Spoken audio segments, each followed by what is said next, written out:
चलिए बच्चों, आज हम पढ़ेंगे अवतल दर्पण द्वारा प्रतिबिंब का बनना। ये दोनों कक्षाओं में खूब पूछा जाता है, 10 और 12 में। 10 और 12 में ये दोनों पूछा जाएगा और इसमें से एक नंबर निश्चित तौर पे हर परीक्षा में पूछा जाता है। तो चलिए पहले हम बनाएंगे अवतल दर्पण। ये हमारा एक क्या है,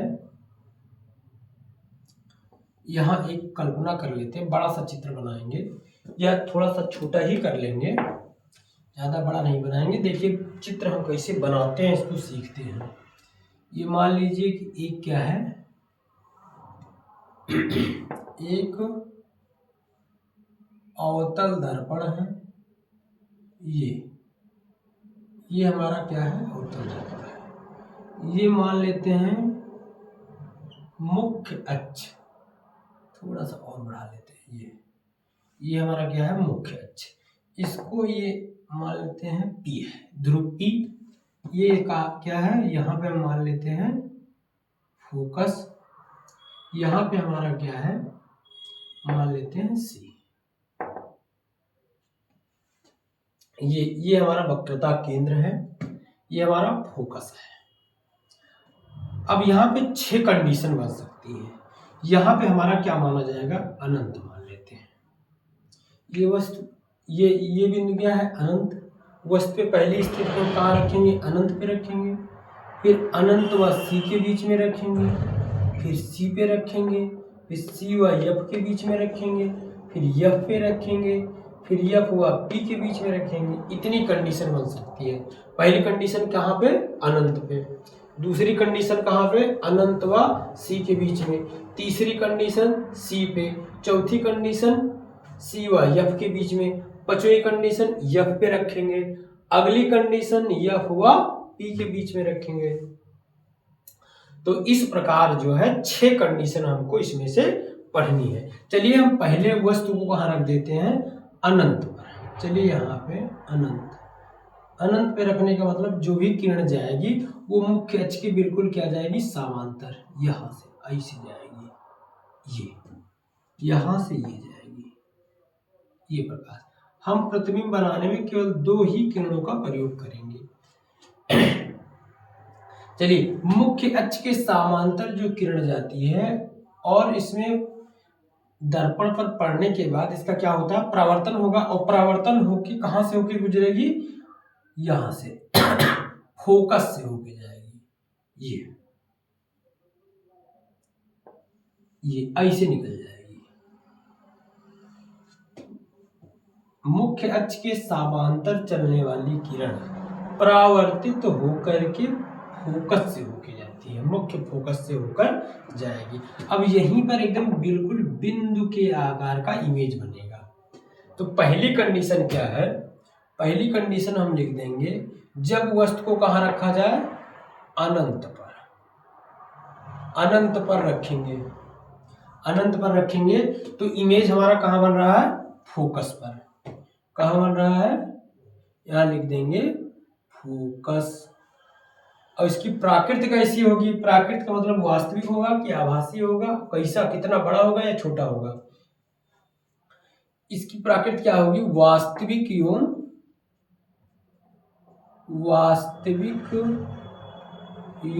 उल्टा बिंदु आकार, मतलब बहुत छोटा बिंदु आकार का, बिंदु के आकार का बनेगा। वास्तविक बनेगा, उल्टा बनेगा, एवं बिंदु के आकार का बनेगा। तो इस प्रकार से पहली स्थिति में यदि हम अनंत पे वस्तु को रखते हैं तो प्रतिबिंब की स्थिति कहाँ बनेगी, फोकस पर बनेगी। और कैसे बनेगी, वास्तविक एवं उल्टा, वस्तु से क्या होगा बिल्कुल छोटा, मतलब बिंदु के आकार का। ये हमारी पहली कंडीशन है। चलिए पहली कंडीशन अगर बन जाए तो आप अपनी कॉपी में हमारे साथ ही बनाइए, वीडियो को रोक करके बढ़िया विधिवत खूब सुंदर चित्र बनाइए। नंबर 2 अब हम बनाएंगे। नंबर 2 एक कल्पना कर लेते हैं, एक जो है अवतल दर्पण की, ये हमारा हो जाएगा मुख्य अक्ष। अब यहाँ पे हम क्या मान लेते हैं, F। यहाँ पे क्या मान लेते हैं, सी। यहाँ पे हमारा क्या है, अनंत। अब इसके बाद हम अनंत पे रख चुके हैं। अब अनंत के बाद कहाँ रखेंगे, हम अनंत व सी के बीच में रखेंगे।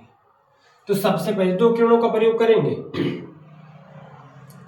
नंबर 1 पे हमने कहाँ रखा था, अनंत पे। नंबर 2 पे अब कहाँ रख रहे हैं, अनंत व सी के बीच में, अनंत व सी के बीच में। अब मुख्य अक्ष के समांतर जाएगी किरण, ऐसे ले जाओ इस प्रकार से, मुख्य अक्ष के समांतर। अच्छा, परावर्तित होगी कहाँ से गुजरेगी, फोकस से होकर गुजरेगी। जो भी किरण ध्यान देंगे, मुख्य अक्ष के समांतर चलने वाली किरण परावर्तित होकर कहां से गुजरती है, फोकस से होके जाएगी। कहां से होके जाएगी, फोकस से। फिर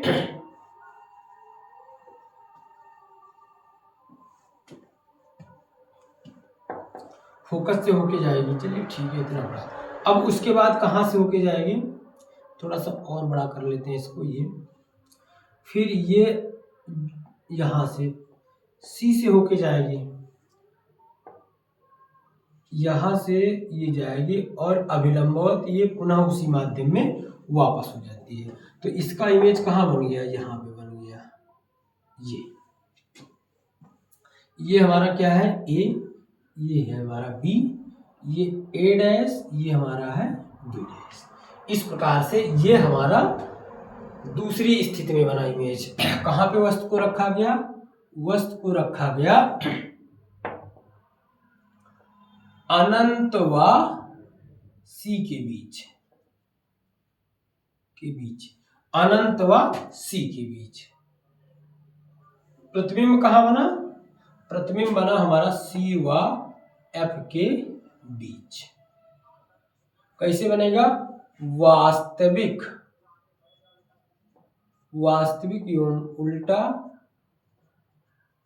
उल्टा और वस्तु से छोटा, वस्तु से छोटा।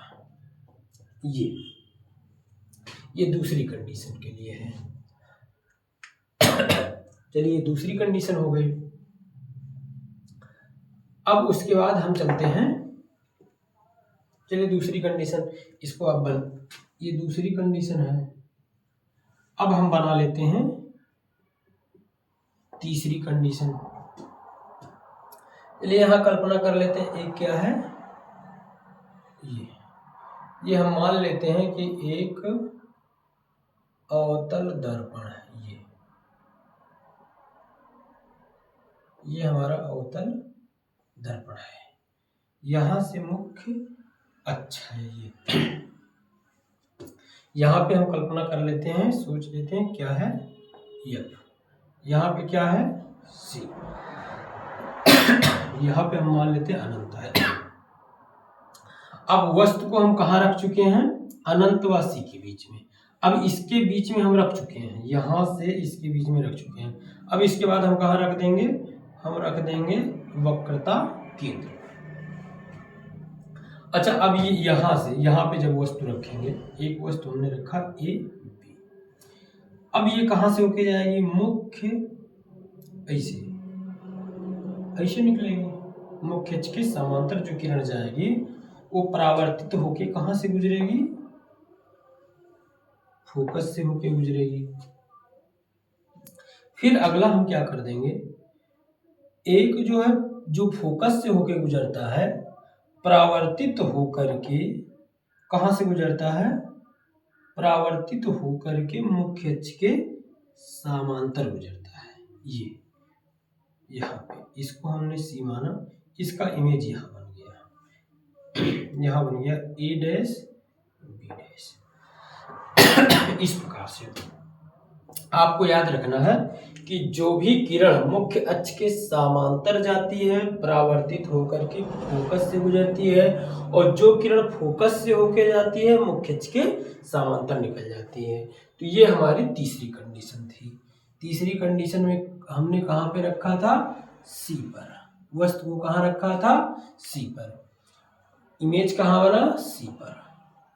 कैसा बना, वास्तविक एवं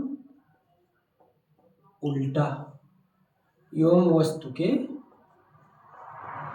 बराबर। कैसा बन गया? वस्तु के बराबर बन गया। चलिए इस प्रकार से इसको आप देख लीजिए।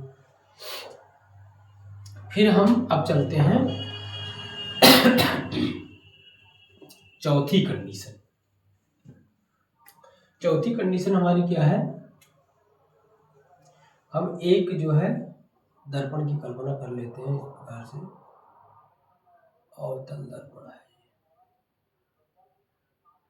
ये कलई कर देते हैं और ये हमारा क्या हो जाएगा? मुख्य।